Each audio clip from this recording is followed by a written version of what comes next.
Welcome to Witch Talks, the series for spiritual seekers, witches, and enlightened souls. I'm Hana the Suburban Witch, professional tarot reader, astrologer, and witch, and I hope you're ready to get up close and personal with your favourite witches. Hello, gorgeous. Thank you so much for joining me today. It is so lovely to be here with you. Today, I am answering a Hana, help me question for you today. And I won't lie, I have left the recording of this way later than I should have. It is currently maybe like 9 hours before this episode is supposed to be released.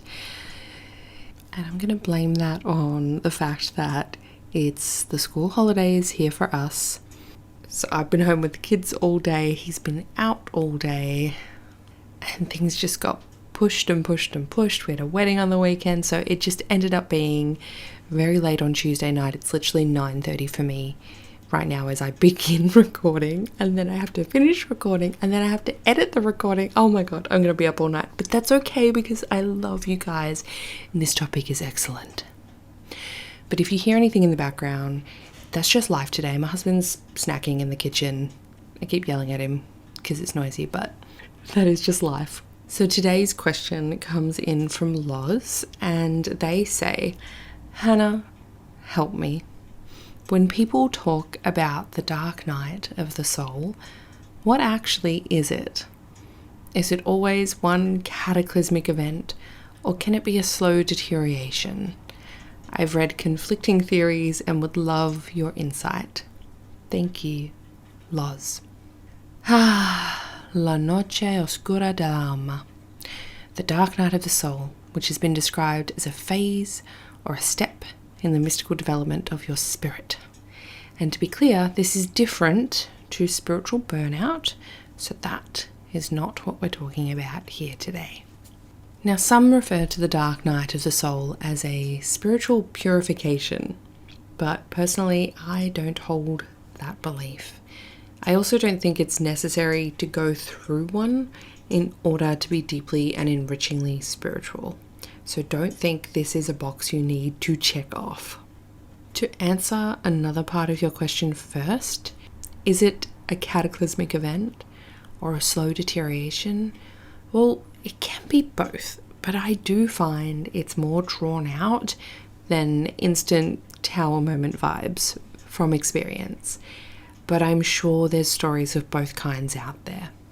Now, personally, with myself and with my clients and my students, I have noticed the occurrence of a dark night of the soul more commonly with people from high control religious backgrounds or folks who have religious trauma. So that may be something to consider or think about for yourself.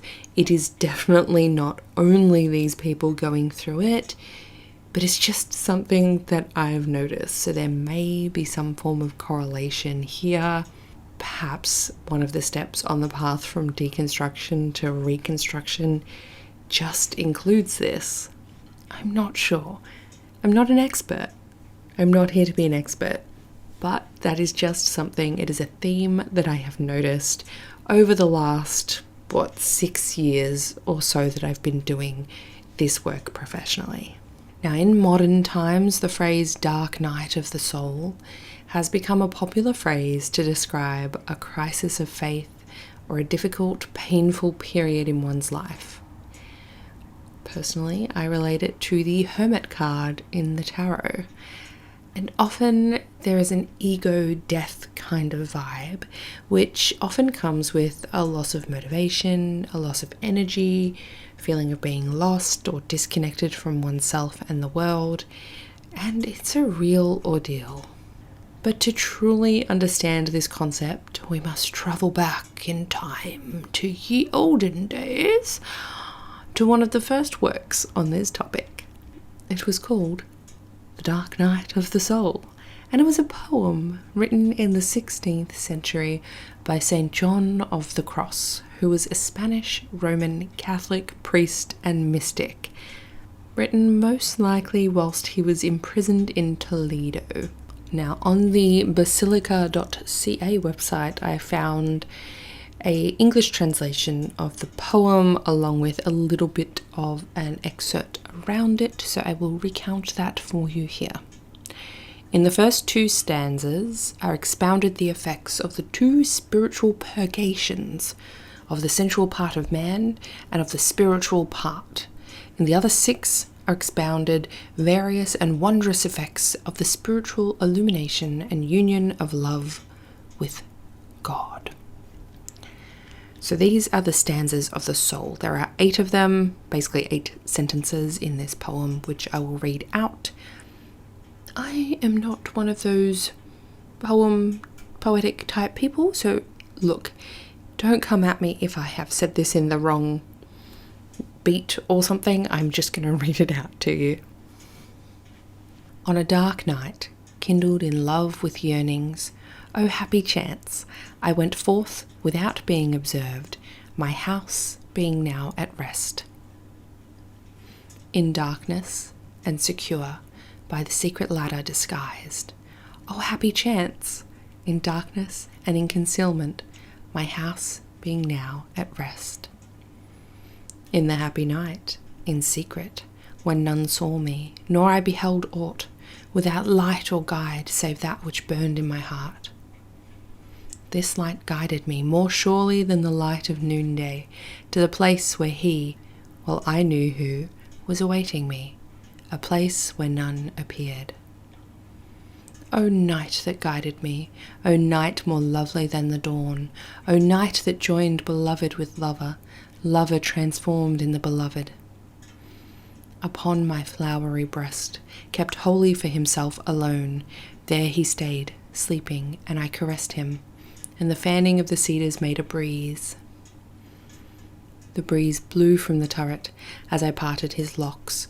With his gentle hand he wounded my neck and caused all my senses to be suspended. I remained lost in oblivion, my face I reclined on the beloved.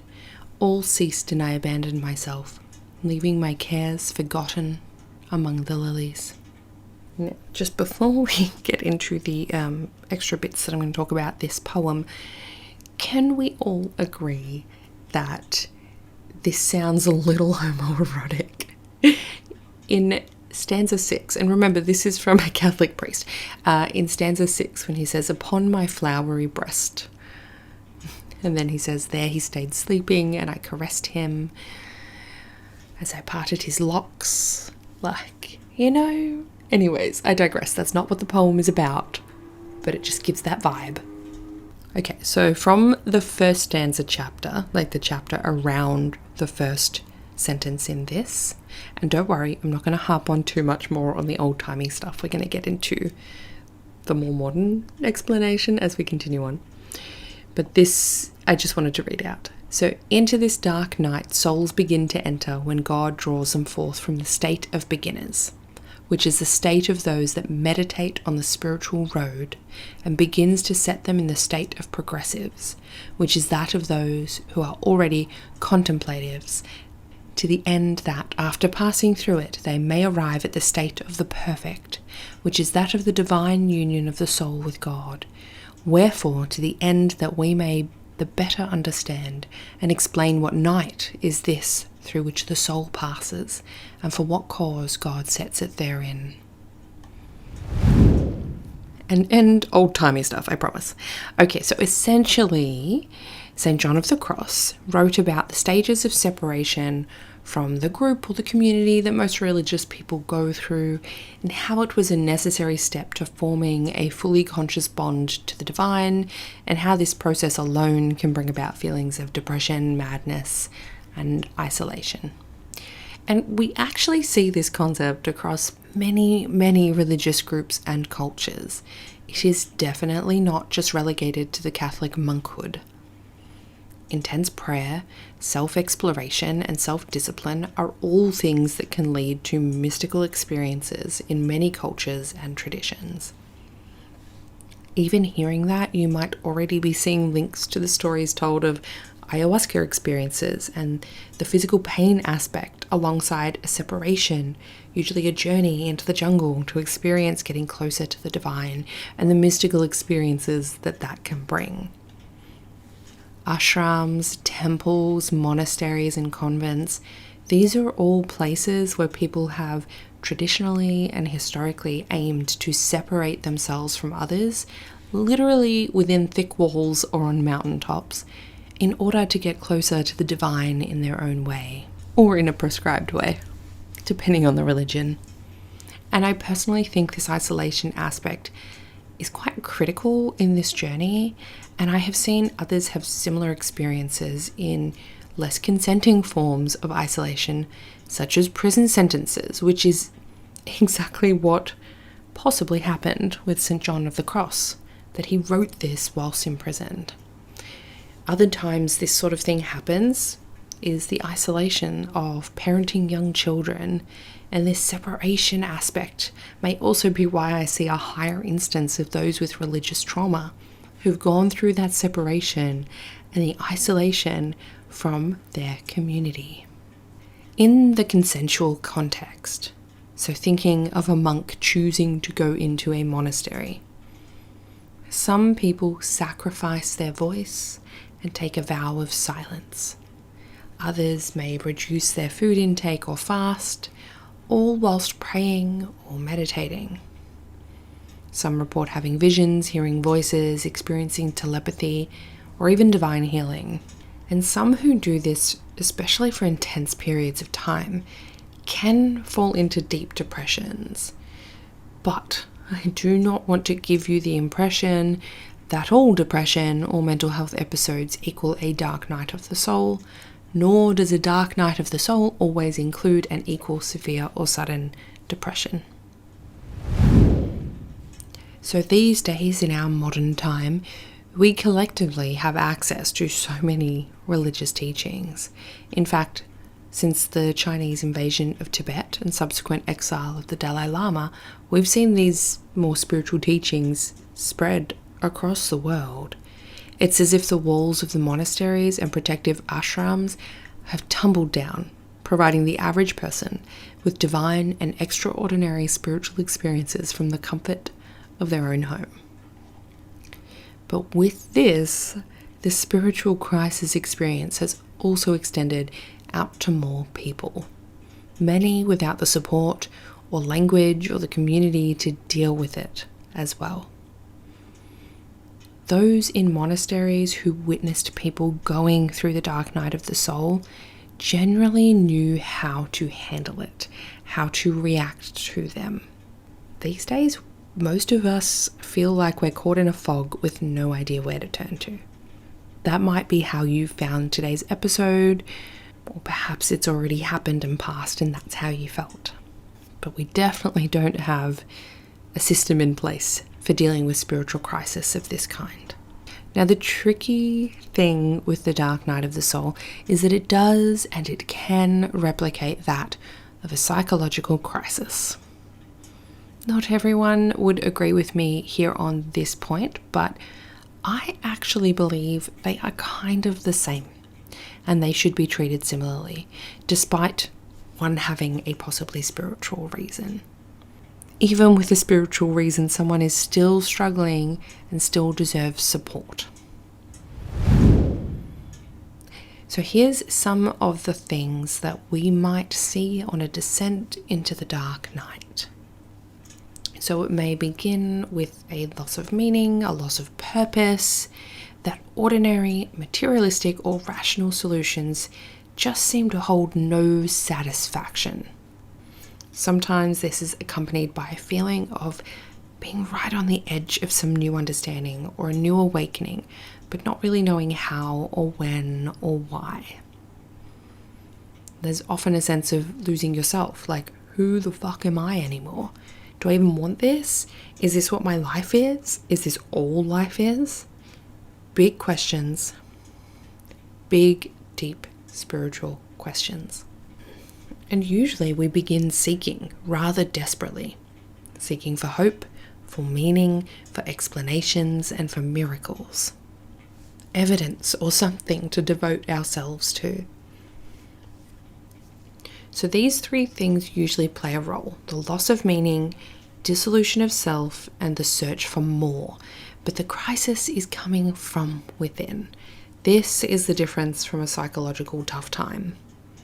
So there is usually a knowing that this is actually a spiritual crisis, whilst at the same time it's affecting us psychologically and physically. Hence why I say we should sometimes treat them the same. Now, an important criterion to differentiate them is that if we are worrying about our inner journey, that usually tells us it's a dark night of the soul. In a standard depression, major depressive disorder, for example, these kinds of worries are rarely expressed. So a purely psychological crisis might seem similar, but be prompted by circumstance as well. So perhaps you feel a loss of meaning since you've worked really, really hard for years and lost your job despite all of that hard work. That could make someone feel a loss of meaning. But if you lose your job or lose a loved one, or there's some big upheaval that then triggers a spiritual crisis, this is usually causing you to then rethink your connection to divinity or the state of your soul. It brings about possibly a spiritual awakening. That is more along the lines of a dark night. But if you do think you're going through a dark night of the soul, it can still be helpful to seek medical help just to make sure. Whether it rules it out or just provides you some support, it's going to be helpful either way.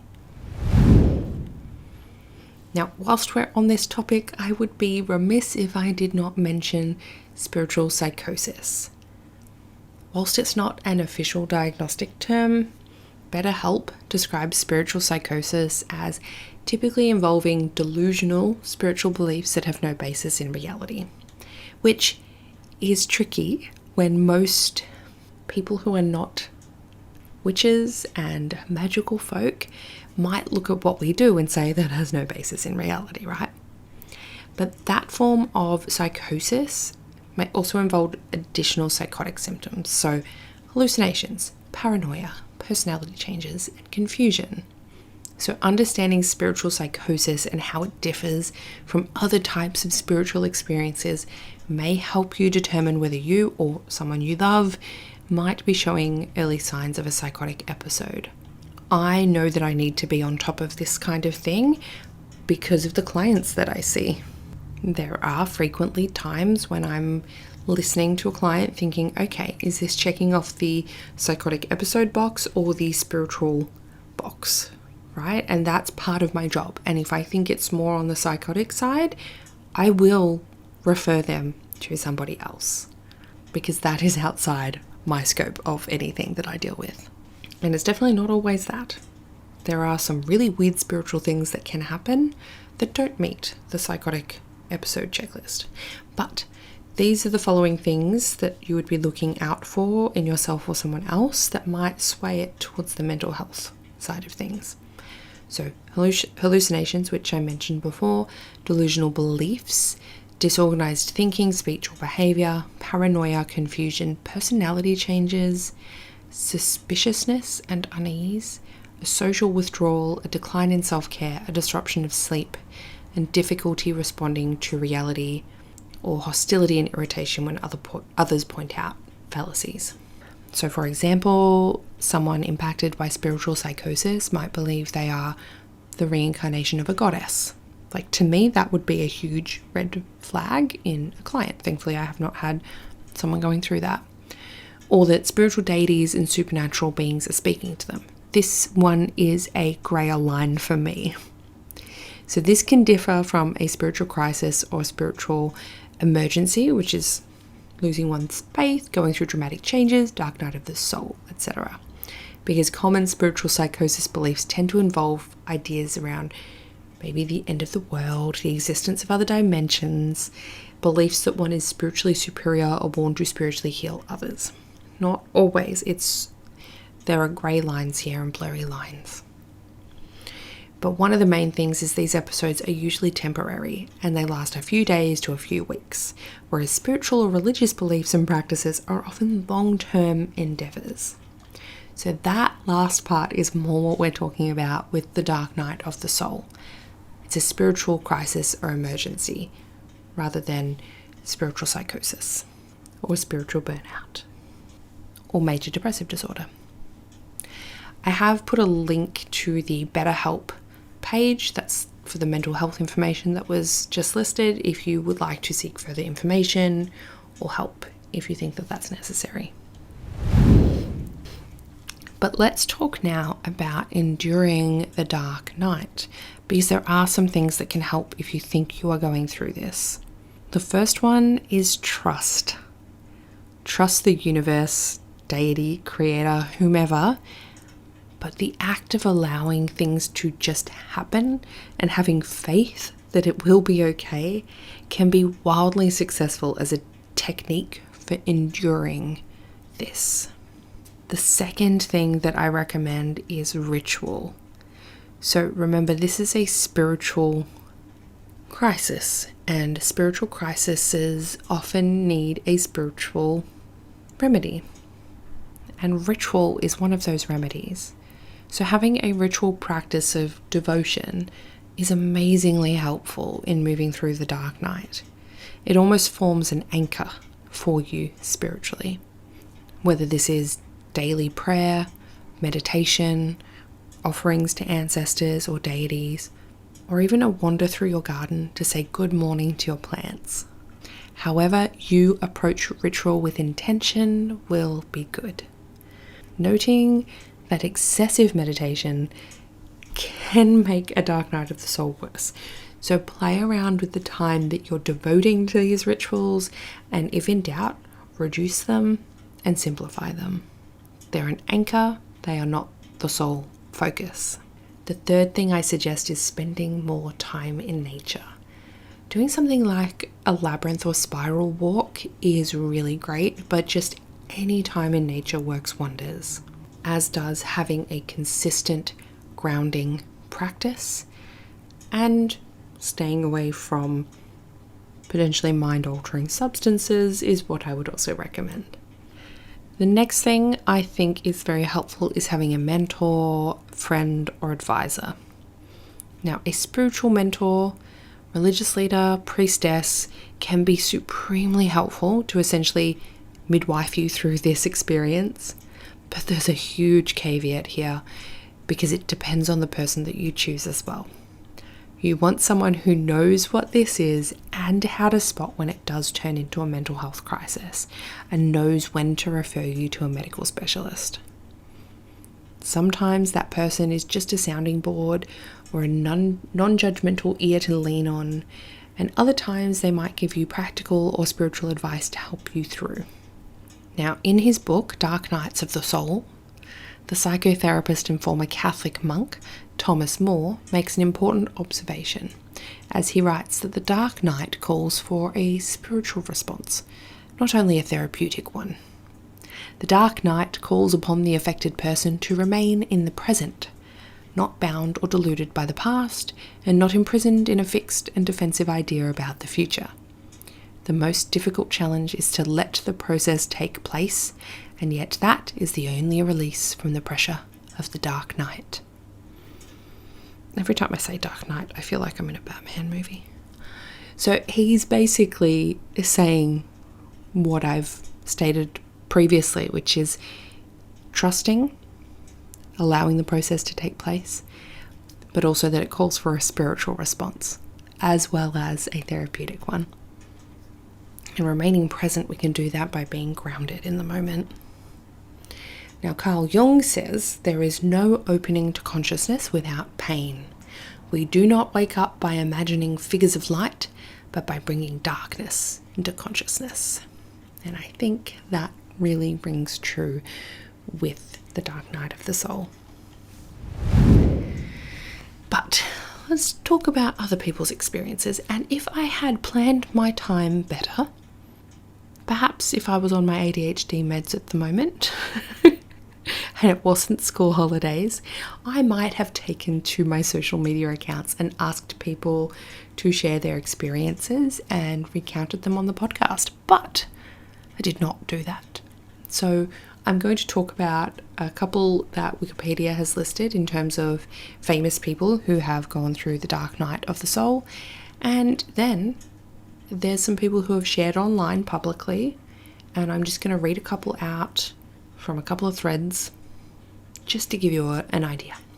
So on the Wikipedia article, the Dark Night of St. Paul the Cross, the guy that endured, don't be frightened, he endured 45 years from which he ultimately recovered. So his was quite intensely long. I don't think that's the norm.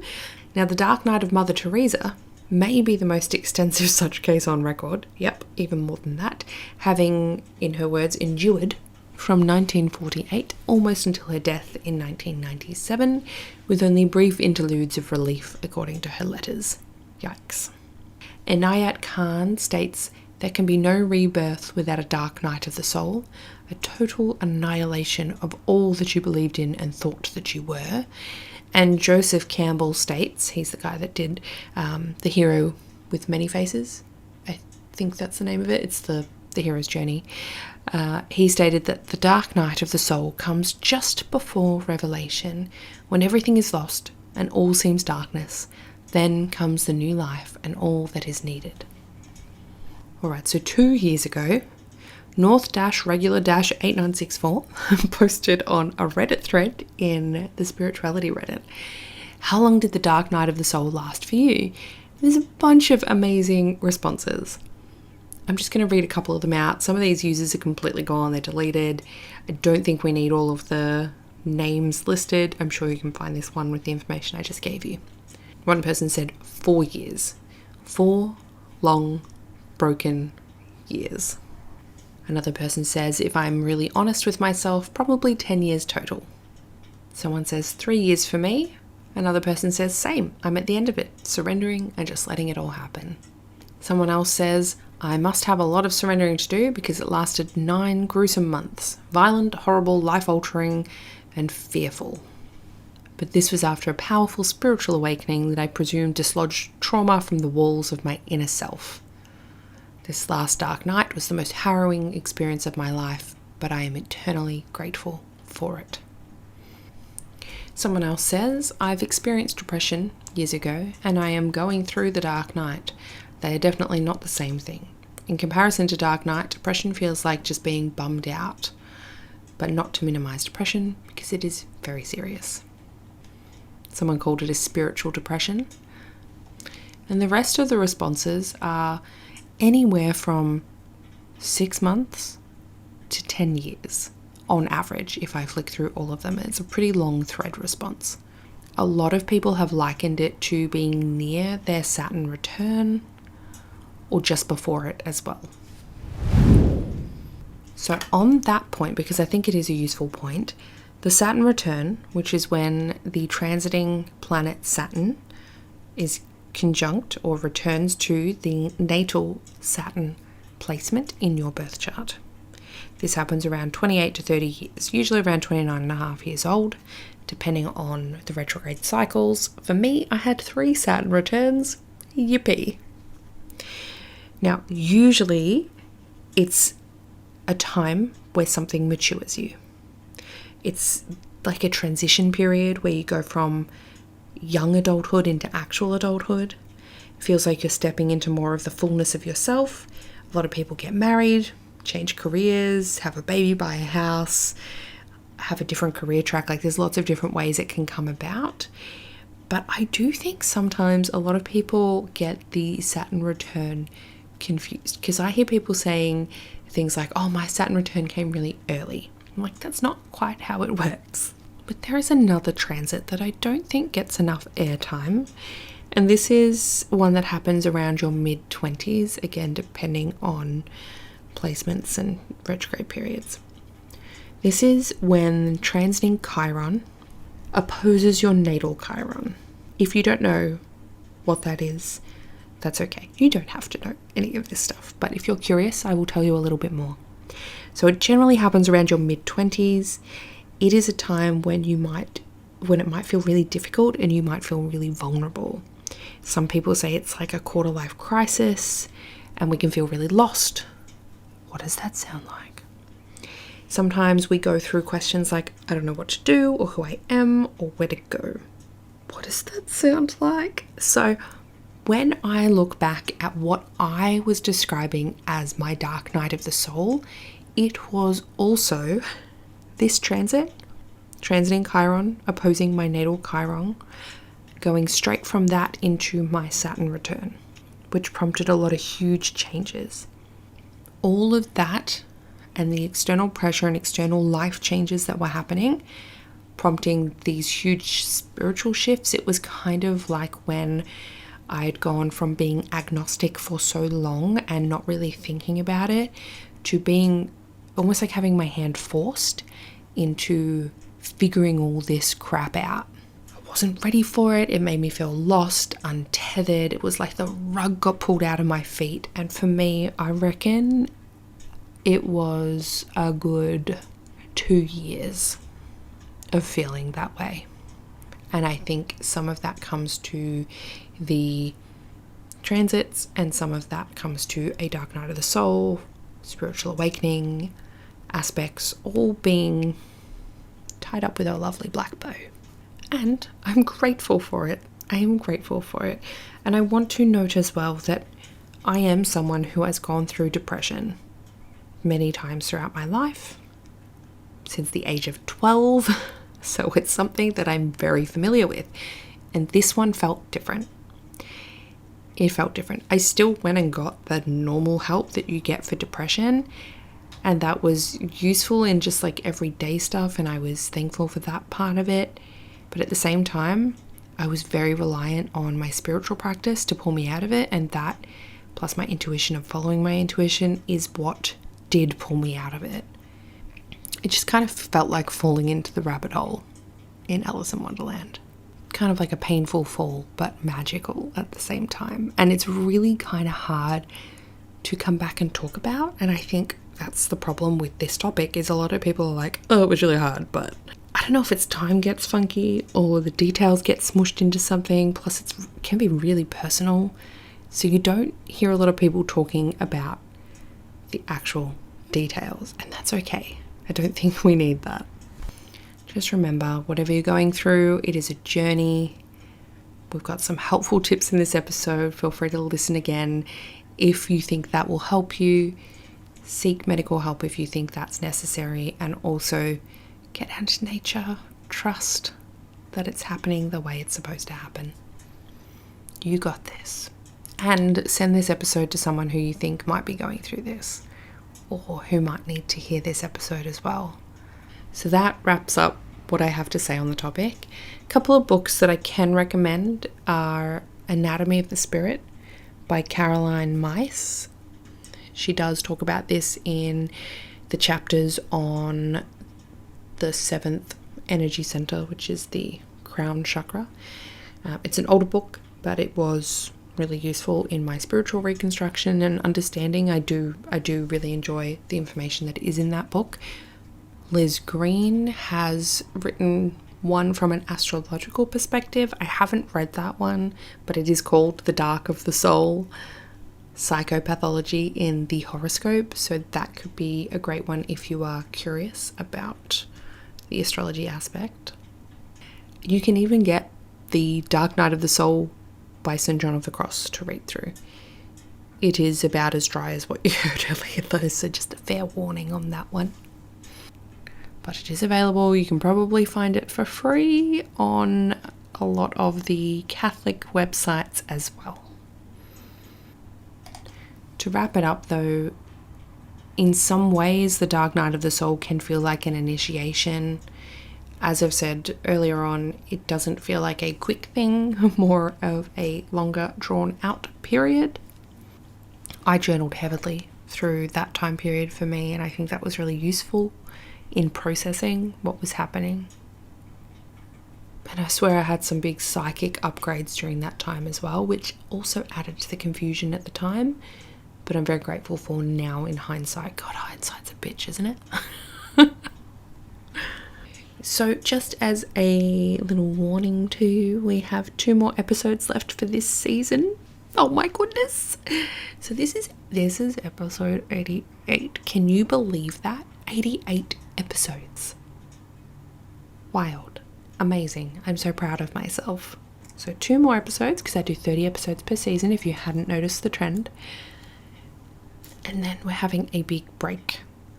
So I need to recruit you to help me, because I often get quite a lot of downloads when I'm actively releasing. That makes sense. But when I go on a break, even though I've got amazing content, like I'm going to have 90 episodes of incredible content, it's like it stops being sent out to new people. So I am asking you, as your witchy bestie, your witchy mum, please, if you know someone who will love the podcast, please send it to them, because then that's a new listener. They might want to go back to the start and listen in order, or they might want to work backwards or pick and choose. And however someone comes to the podcast is just perfect, and I love that for them. And it would really help if you can share the word as well, because it means more coming from a listener than if I try and like promote it. I swear people just disregard it if I say anything like, oh, I have a great episode. Like, of course you think you do. You're the host. And they might not be thinking that, but that's what my brain tells me. So if you are able to share the word, I would absolutely love that and adore you for it. Because the more people that this reaches, I think the more people I can help. And that is what this is here for. Next week on the podcast, we are going to be talking about using astrology to plan your days of the week. It's a nice, simple, beginner-friendly, accessible astrology one. Practical, as I love things to be. So keep your ear out for that one. Also, this month in the Suburban Witches Society, we are going to be doing the Taurus Season Challenge. I've also got my tea leaf reading class available for all society members, which is amazing if you'd like to learn that skill. But the Taurus Challenge is beautiful. It's beautiful. Like, it's actually one of those ones that you're like, hell yeah, I'm doing this. So come on in and join us in the society. Love to see you there. And I hope you're having a wonderful day wherever you are in the world today. And I'll chat with you next time. Have you been searching for a safe space to connect with other witches and grow and develop and learn together? The Suburban Witches Society will bring you knowledge and friendships that are spiritually aligned, plus a whole heap of fun. You will get access to our private community Facebook group and group chat, which that chat pops off. There are monthly group calls, you get a reading with me, you can do Q&A, and we all just chat and hang out together. It's like a slumber party. You are welcome to wear your pajamas. This is not like fancy influencer witches on a Zoom call. We are very real over here. You can take a peek at behind the scenes episodes of the podcast that are uncut, and you get access to them before anybody else. There's a resources section where you get PDF downloads, you get access to classes that are not available to the public. Here is what one of our members, Brandy, has to say about her experience in the Suburban Witches Society. Signing up to the society has been the best present to myself. My witchy knowledge has exploded, and I've forged some of the deepest friendships in this group. So come and join Brandy and everyone else in the Suburban Witches Society, meet your new witchy best friend, and get a little bit closer access to yours truly as well. I hope to see you there.